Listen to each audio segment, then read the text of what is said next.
Hai guys, kembali lagi dengan gue di sini untuk menikmatin waktu santai kalian. Kali ini gue akan menceritakan alur cerita drama Cina wuxia berjudul The Long Ballad. Drama ini bercerita tentang putri mahkota dinasti Tang yang harus membalas dendam orang tuanya yang dibunuh oleh pamannya sendiri. Lantas, bagaimanakah kisah selengkapnya? Simak video ini sampai habis ya.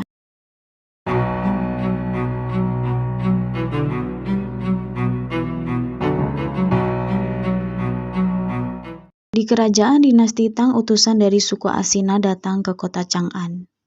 Mereka datang untuk bertemu dengan putra mahkota dinasti Tang yang bernama Li Jiancheng. Kedatangan utusan Asina adalah untuk bersaing dalam pertandingan cuju, serta membalas perkawinan antara dua kerajaan. Saat awal pertandingan, dinasti Tang kalah melawan suku Asina, dan Wei Suyu yang merupakan andalan mereka mengalami cedera serius. Tak bisa melihat prajuritnya patah semangat, Li Changge yang merupakan putri dari putra mahkota yang sedang menonton memutuskan untuk menyamar menjadi pria dan ikut bertanding. Pada saat menyamar sebagai laki-laki, ia tidak sengaja bertemu dengan Asina Sun, pangeran dari suku Asina. Keduanya berusaha untuk memenangkan pertandingan dengan sebaik mungkin. Keterlibatan Li Changge membuat timnya memenangkan pertandingan itu, sehingga ia mendapatkan hadiah belati dari suku Asina.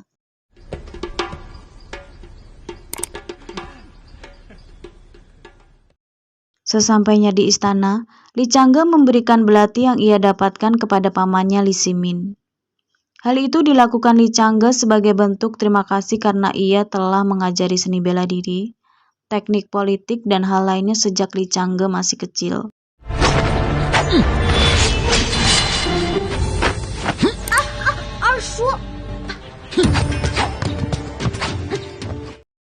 Li Changge sendiri memiliki hubungan yang sangat dekat dengan pamannya Li Ximin.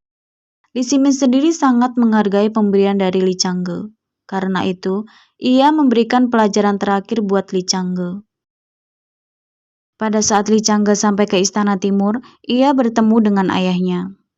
Namun ayahnya menjadi marah saat tahu Li Changge memberikan belati itu pada pamannya. Beruntungnya, pada saat itu ada Menteri Wei Yang. Ia menasihati putra mahkota agar tidak memarahi Li Changge.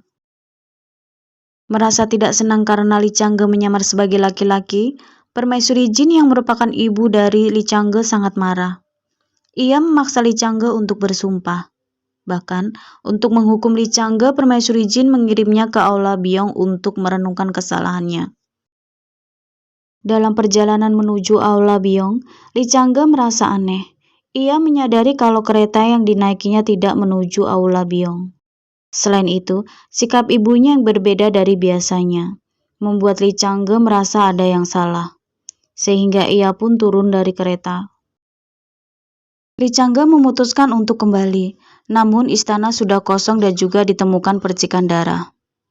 Li Changge langsung bersembunyi saat melihat para pelayan ditangkap. Ia juga melihat pamannya Li Ximin keluar dari ruangan ibunya dengan darah di jubahnya. Ketika Li Ximin telah pergi, Li Changge langsung bergegas masuk. Namun ia menyaksikan ibunya sudah tidak bernyawa. Dalam kesedihannya, salah satu pelayan yang masih hidup meminta Li Changge untuk melarikan diri karena prajurit telah berkhianat. Terlebih lagi, Li Changge menemukan belati yang ia berikan kepada pamannya Li Ximin.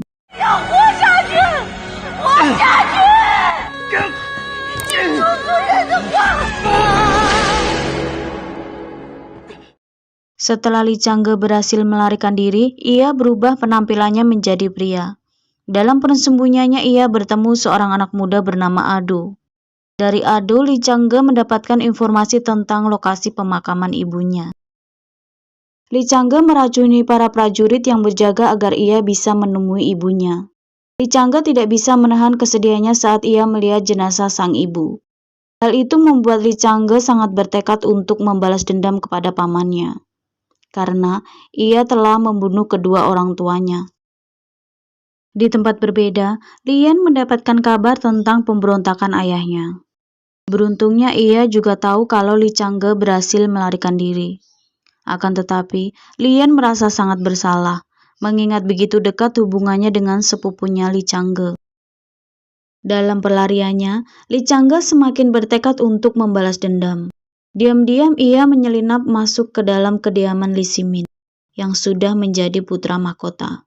Namun sialnya, saat ia akan membunuh Li Ximin, ia malah tidak berhasil dan ditangkap oleh para pengawal.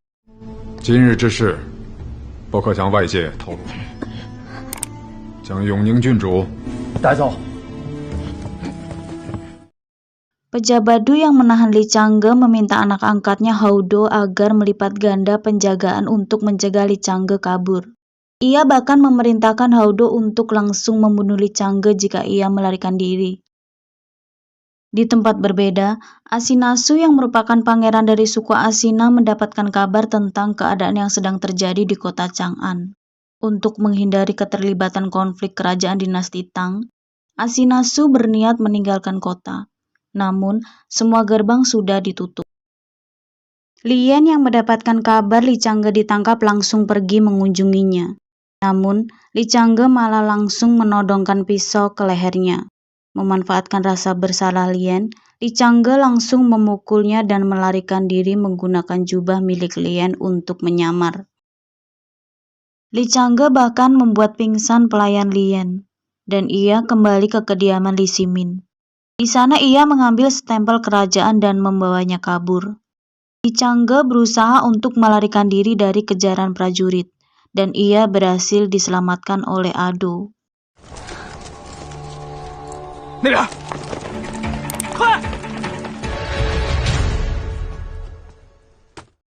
Putra mahkota Li Ximin dan para pejabat dibuat resah karena stempel kerajaan yang dicuri oleh Li Changge.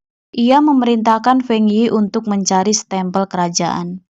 Pejabat Du juga memerintahkan Hao Do untuk memburu Li Changge dan juga mendapatkan kembali stempel kerajaan. Di tempat berbeda, Hao Do juga menyelidiki mata-mata dari suku Asina yang ada di Chang'an.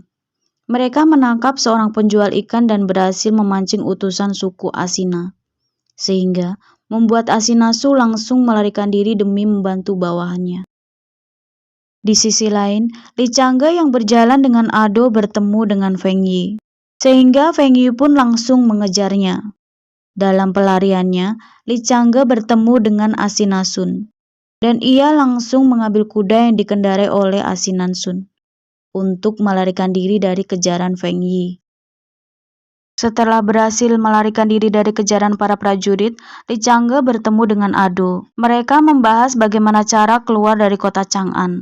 Sementara itu, Asinasu dan bawahannya juga mencari cara untuk bisa keluar dari kota Chang'an secepat mungkin. Li Changge yang mendapatkan saran tentang cara meninggalkan kota Chang'an melalui para pedagang langsung bergegas pergi. Namun ia terkejut saat tahu para pedagang tersebut ternyata Asinasun. Mereka pun tawar-menawar agar saling membantu untuk meninggalkan kota Chang'an. Ado yang tidak terlibat apapun diminta untuk pergi terlebih dahulu, sedangkan Li Changge bersembunyi di dalam gerobak yang akan meninggalkan kota. Melalui sejumlah pemeriksaan, mereka pun berhasil keluar dari kota Chang'an dan berpisah di luar kota. Dengan bayaran belati dan kuda pemberian dari Asinasun, Li Changge menuju tempat pertemuannya dengan Ado. Namun di tengah perjalanan, ia bertemu dengan Hao Do dan para prajurit yang langsung mengejarnya. Dalam keadaan terjepit karena jalan buntu, Li Changge nekat melompat ke jembatan dengan kudanya, dan dia juga tertembak panah dan jatuh ke sungai.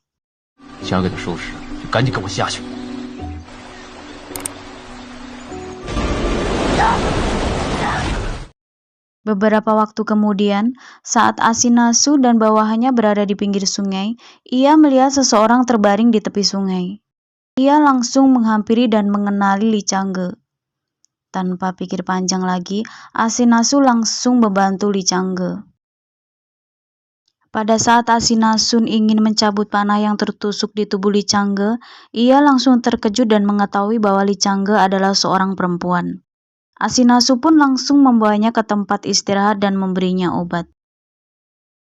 Pada saat Li Changge terbangun, Asinasu tidak memberitahu Li Changge bahwa ia telah mengetahui rahasianya.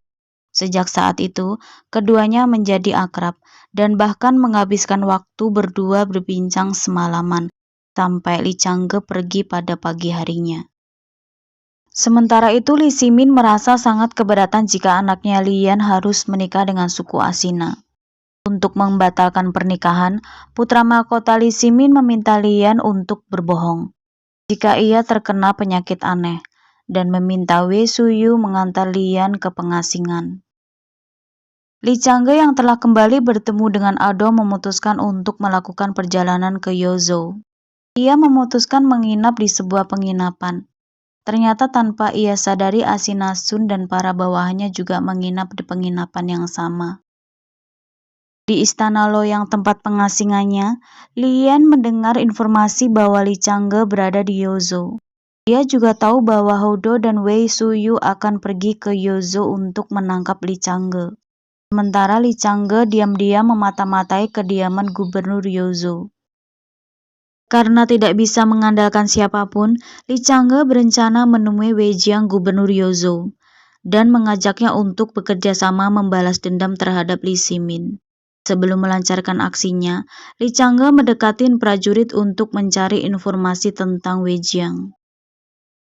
Di depan kediaman Wei Jiang, Li Changge kembali bertemu Ashina Sun. Ashina Sun tersenyum saat ia dan Li Changge kembali dipertemukan seperti takdir.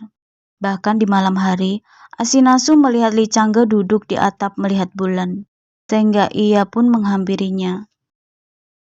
Kedatangan Ashina Sun ke Yongzhou sebenarnya adalah untuk bertemu dengan Wang Junko, seorang jenderal terkenal dan tangan kanan gubernur Yongzhou yaitu Wu Jiang.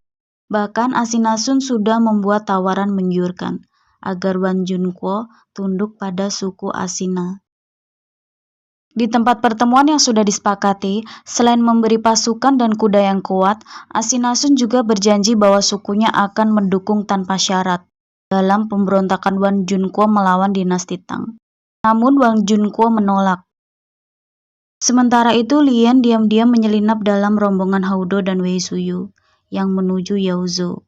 Namun, di tengah perjalanan ia ketahuan, sehingga dengan terpaksa Houdo dan Wei Suyu membawa Lian untuk pergi ke Yozhou. Berbekal stempel kerajaan dan titah yang ditulisnya sendiri, Li Changge datang menemui Wajang. Ia membacakan titah palsu yang dibuatnya di depan Wajang dan Wang Junko. Setelah pembacaan titah palsu, Wei Suyu datang sebagai utusan Li Ximin.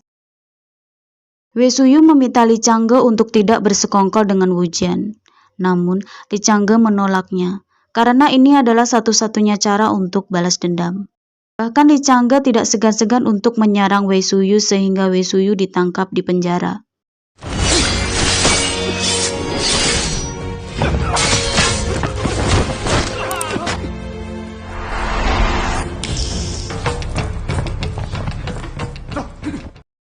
Tanpa sepengetahuan Li Changge, Wu Jian mencurigai keaslian titah tersebut.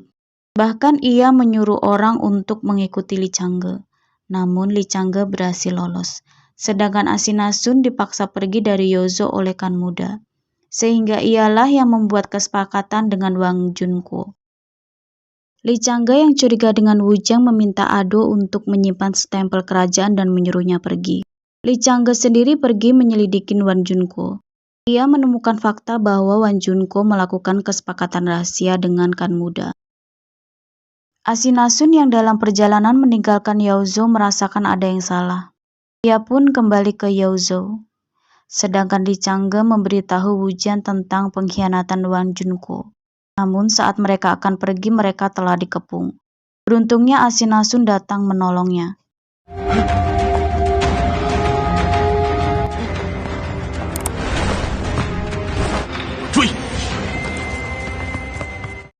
Li Changge dan Wu Jian berusaha untuk melarikan diri.